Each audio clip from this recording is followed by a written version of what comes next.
So I really enjoyed the TED Talk by Daz Dixon, Perception is Reality, and I really enjoyed it because I don't know anyone or even experience myself have the experiences that he's experienced.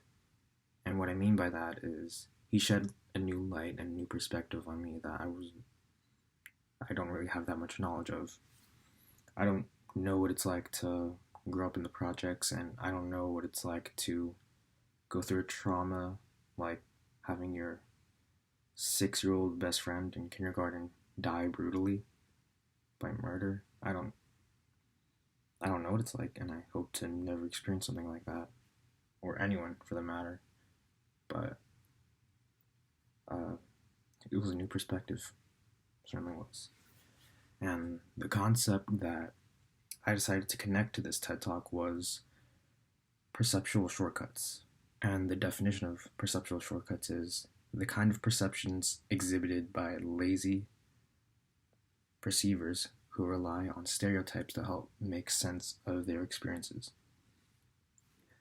And the first notable example of that was when he was placed into his new school, which was predominantly Mormon.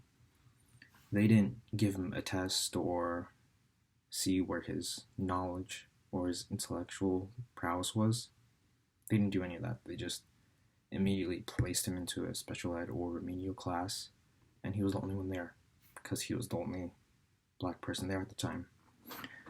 And the key word in the definition is lazy because the school district didn't administer a test. They didn't do anything.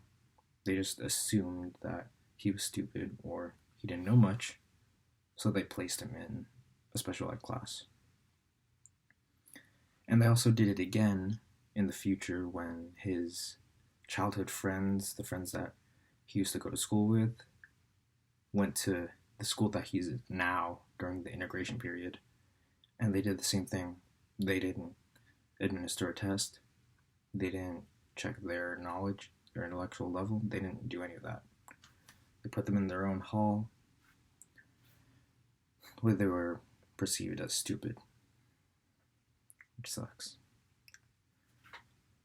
And another example of that being shown was when his father was telling him that he needed to understand the English language to the best of his ability. He had to practice his reading, his writing, and his vocabulary, where he had to get new words out of the dictionary, use them in sentences every week, because his dad knew that people out there are using perceptual shortcuts. Some people out there are going to use stereotypes to just assume that he's stupid. And his dad understood that, so his dad was trying to prepare his son for that, no matter if he was being harsh or anything. He came from a good place. He was trying to help his son. And the main takeaway that I'm getting from this TED Talk was the dad's message of knowing that they were in a very difficult place, growing up in poverty, and he told his son that he had to work hard in order to get anywhere. Because in life, you might be dealt a bad hand and there's nothing you can do about it. All you can do is just work with what you got. And clearly, I don't know clearly, but from the TED Talk, it sounded like Diaz does pretty well. He has a family of his own. He's involved within his community, and he's helping people with substance abuse, step 2. So, that's it.